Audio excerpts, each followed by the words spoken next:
The purpose of this presentation is to assist ministers and lay leaders in preparing couples for marriage. One aspect of preparing couples for marriage has to do with their deciding if in fact they have made the right choice. Another aspect has to do with how far to go in sexual intimacy.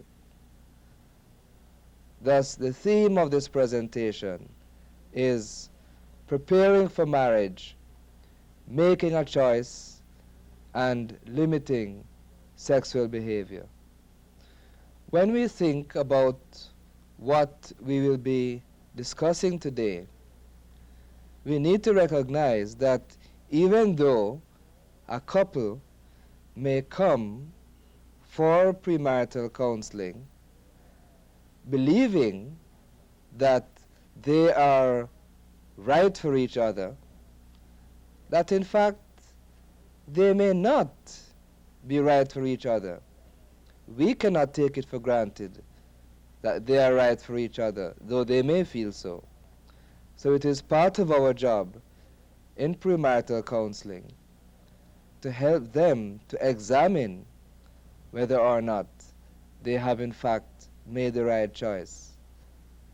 And sometimes, unfortunately, they may decide that they have not made the right choice. This in itself can be useful in preventing problems in the future. As well, in the area of sexual intimacy, we cannot assume that because an engaged couple are Christians that they will not give in to temptation. So then we have to be careful and to make a point of duty of discussing with them the whole matter of how far they go in their sexual intimacy. In this section of our presentation, I will be dealing with the issue of finding a mate. And this issue is then relevant to premarital counseling. And ministers as well as lay leaders need to sit down with couples who are thinking of getting married and provide them with some counseling about choosing each other.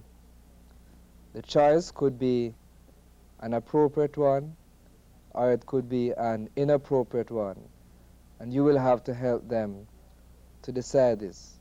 You see, too often people are married in our churches and God has not ordained that marriage. They are not the right choice. And the minister does not make enough of an effort to examine this. And lay leaders also do not help couples to examine this.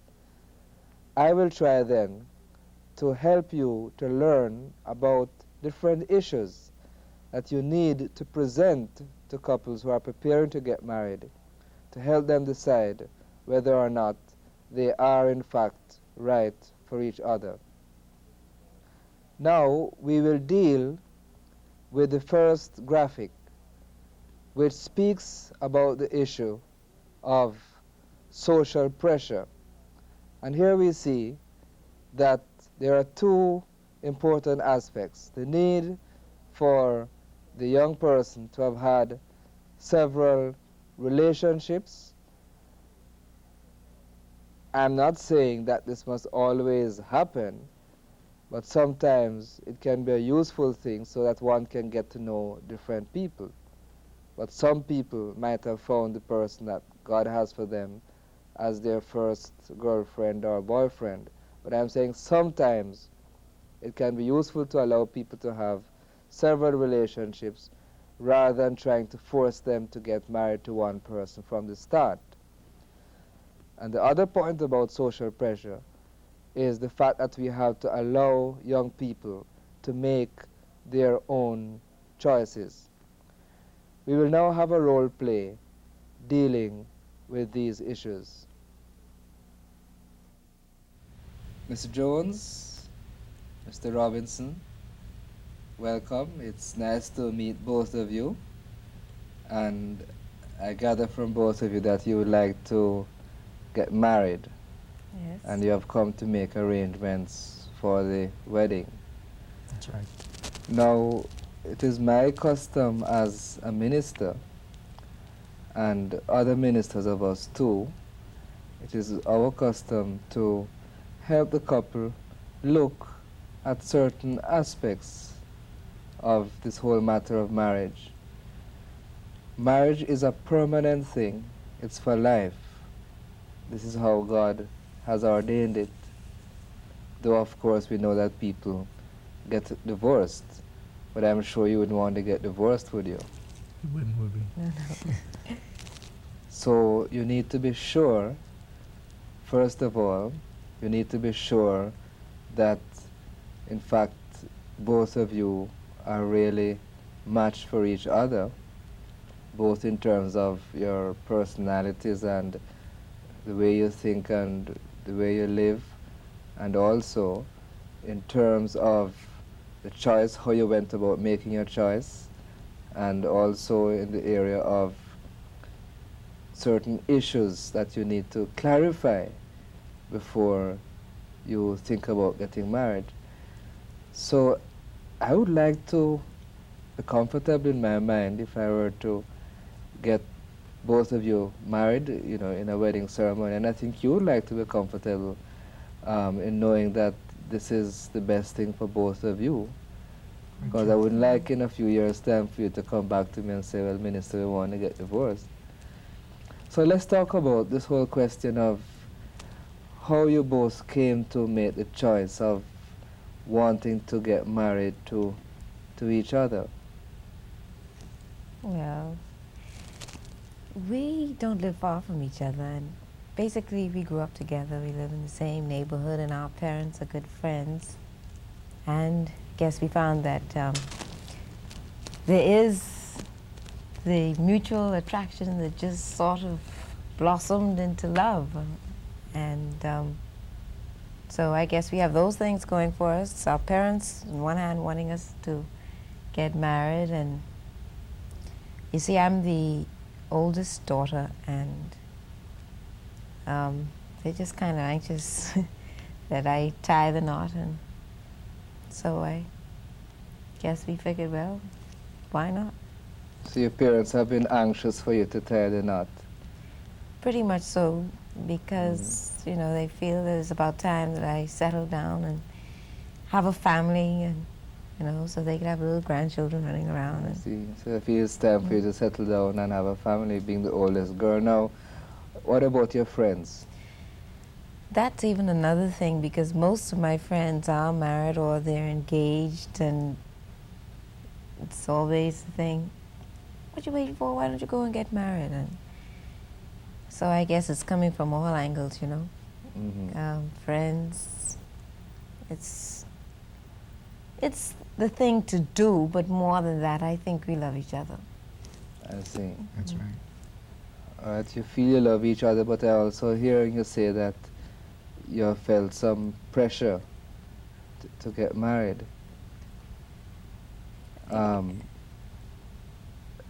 Perhaps you need to examine this a bit more. Has this pressure been something strong?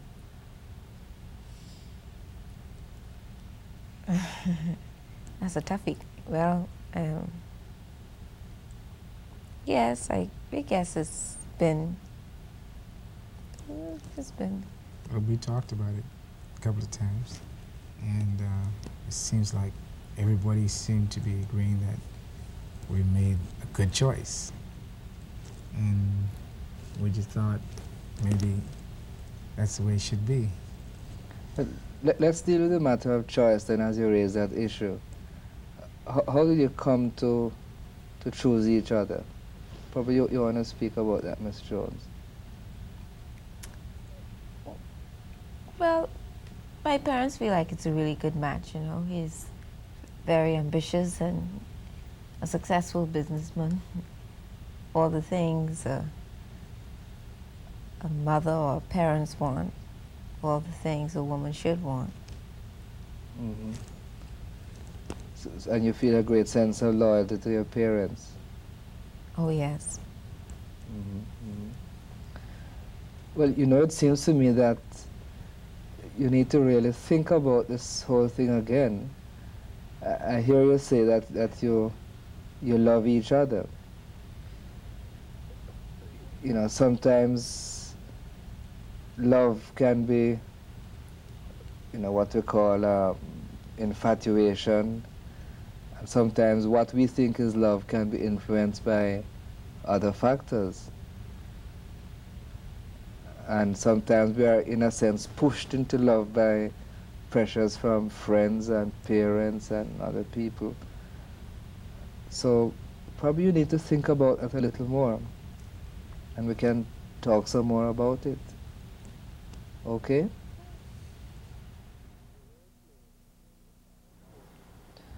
In the role play that you have just seen, here we find a couple who claim that they are very much in love with each other, but at the same time, we see that there seems to be a strong social pressure for the couple or for the girl to get married to this fellow. And we see that, if you note, that they live near to each other, and it could be very likely that she did not have a chance to get to meet other people. And one thing that one can recommend for young people is that they get involved in various activities, youth clubs, Christian youth activities, so they can get to know other young people. And this can give them a wider field in which to make a choice. So there's a question of, again, several relationships, but also here we find that there is significant social pressure to make a choice, and also pressure from the mother for her to choose this particular man. So here you see these issues that you need to take into account as you carry out your premarital counseling. In the next role play, we'll be talking about finding the right mate. This graphic will illustrate the issues that are involved here. First of all, one needs to find a mate who is mature. This is very important. We can talk all we want about love, but if the other person is not mature, all the love in the world is not going to make that marriage work. What does maturity involve? It involves a willingness to respond selflessly to the needs of others, a sense of responsibility, making some basic achievement in life, however simple, admitting one's weaknesses, and a willingness to change one's views and to change one's behavior for the better. Maturity also involves a willingness to be independent, an ability to be independent, and also to be self-confident. And finally, it involves a willingness and an ability to be objective in the way one sees other people and in the way one goes about making decisions. So then all these aspects are important in considering maturity. It's not enough to find a mature partner, but one has also got to be mature oneself. The other issue in making the right choice and finding a right mate is the whole question of God's will. We may think the person is mature, we may love the person, But there may be other factors that we do not know of and we cannot know of at this time. And it may not be the will of God for two persons, even though they may be born again, spirit-filled Christians, still it may not be God's will for them to get married. So for the Christian, indeed, for anyone, knowing God's will is of paramount importance in the matter of finding the right mate. We will now have a role play which seeks to illustrate the whole issue of finding the right mate. Ms. Jones and Mr. Robinson, good to see you again this afternoon. Have you thought about what we discussed the last time about this matter of whether it's social pressure or love or whatever it is that's making you come together? We've discussed it, and we've decided that we love each other, and we're going to go through with the marriage. You want to go through the marriage. Mm-hmm. All right, so you have really thought about it seriously. Yes, we have. So even though there has been that social pressure, you still feel that quite apart from that, you love each other. That's right. All right? Because, you know, I've had some couples and when they've thought about it, they felt, well, they wouldn't go through. But you have decided, fine, you're going to go through. Mm-hmm. All right, but I think we need to look at some other issues. And another issue really is the question of maturity. Because a marriage is not going to work unless both members of that couple are mature. Again, no matter how much they love each other, unless they are mature and they are able to adjust in marriage, which demands maturity, then the marriage is not going to work. So perhaps we could examine this afternoon to what extent each of you feel that the other is a mature person.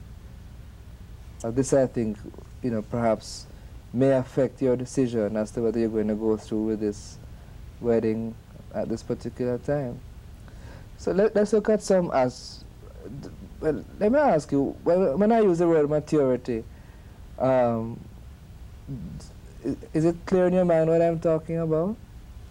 Yeah, I sort of, but maybe you could kind of break it down a little bit. Break it down for you. All right. Well, one aspect of maturity is a willingness to respond selflessly to the needs of the other person, a willingness to respond selflessly. Now, how does that go down between both of you? What happens between both of you when it comes to that point? Well, it's not always that easy. Sometimes it's just you know, just runs ordinarily, but sometimes again, you know, just being able to be selflessness is not the easiest thing to do. But we are learning to cope with the way we deal with each other. I think he has that problem more than me, though. He, you know, he just likes everything done his way. If he says, this is how it is, then this is how it is. So he tends to think more about his own feelings and needs rather than your feelings and needs. I think so. But like he said, we are working on it. But tell me now, really think about it. Is there still a problem between both of you? Well, truthfully speaking, there is some things we have to, you know, really get sorted out. So it's still a problem? I guess so. All right. So that's one thing which you seem to have to sort out then. What about the aspect of responsibility? Now, a sense of responsibility is another feature of maturity. What about that between both of you? Well, personally, I believe I have reached the stage where I am self-supporting, and I'd like to really share that with Joan here. But on her side of it, you know, she's, you know, she had to leave school because she got pregnant, unfortunately. And since then, she has not been as responsive as she should be to maturing to that kind of a stage. But I'm willing to work with her and get it together, you know. But if you end up with responsibility, what about you? Because he doesn't want to do anything that is outside a man's job. He's already set it straight. He won't bother with cooking or in the kitchen like, you know, my parents at home. Both of them, they sew in and they cook, and like he has the old thing about just emptying the garbage. I don't think that's right. So you feel that he's not taking enough responsibility, helping at home. Right. Are there any other areas in which you find that he's not responsible? Never lives up. Sorry about this, honey, but he never lives up to what he says.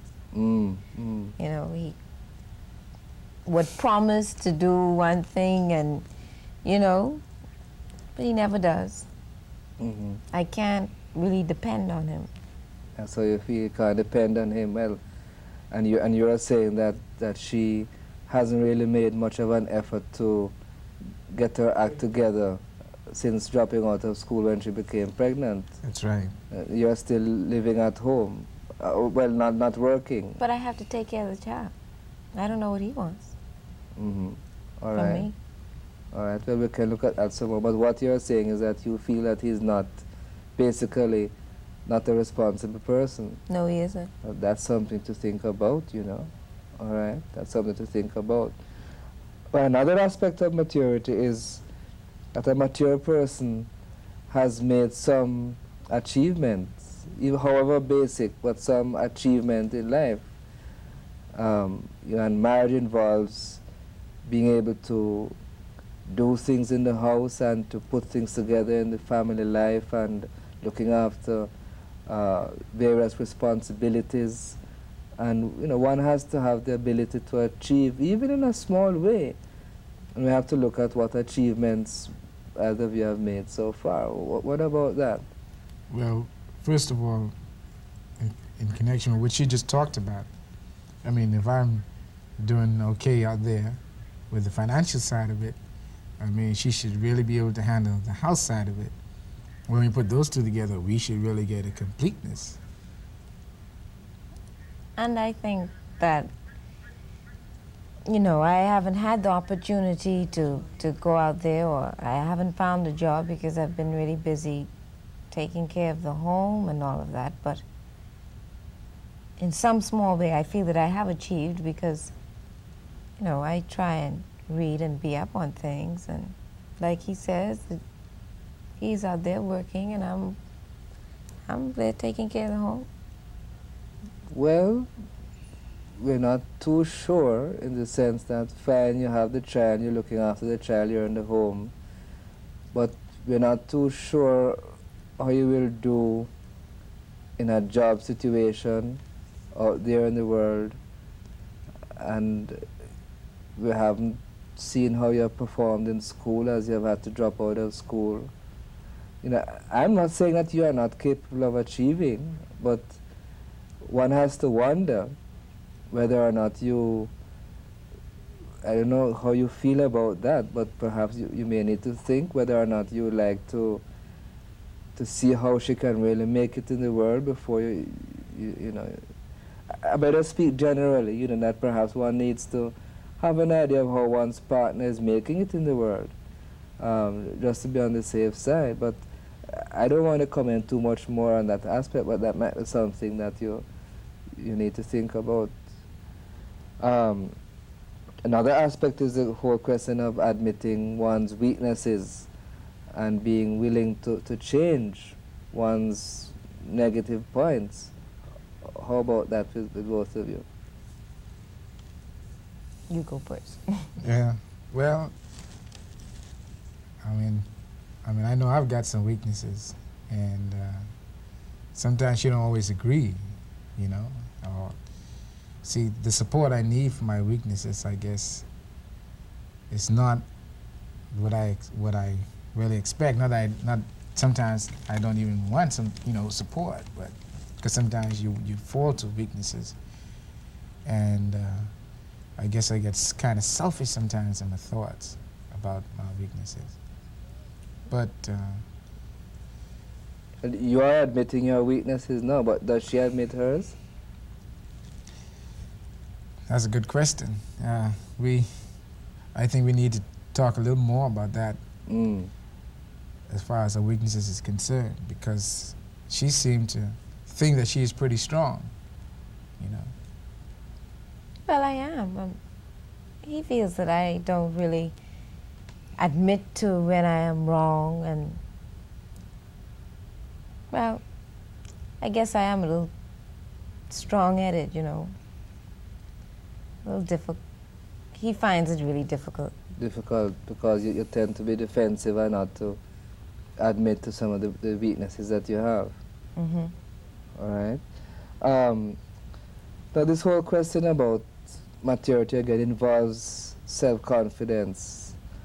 You know, that you really have to be self-confident, both members, and independent, because some people tend to think badly of themselves.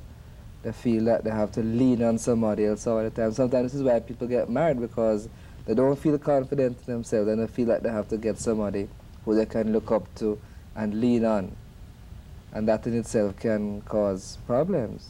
So I don't know how you feel about that in your life. Well, that makes sense. By you talking about it, it brings some things to light, you know. Maybe I am a little dependent, and you know, by trying to lean on her through my own weaknesses. And maybe I am a little weak in that area too, when you really look at it, because he is the kind of man, like, you know, I told you, who a woman would want to have as a husband, and somebody I can look up to, and, you know, better still, you know, my parents is what my parents want. And so I guess when you really look at it and being honest, you know, I never really thought about it like this, but I guess I do depend on him. I didn't realize we depended on each other so much. But A bit too much sometimes. right, I think so. Mm-hmm. That's what I was trying to tell you. Mm-hmm. And sometimes you feel that lack of self-confidence. That's why you tend to depend on each other so much. I think so. Mm-hmm. But you see, you have to bear in mind, you know, that marriage is not a 50-50 thing, where each person brings his and her 50% to make a whole 100. Marriage is a 100-100 relationship, where each person comes in as a complete person, and then two complete persons make the relationship. So each person has to be self-confident.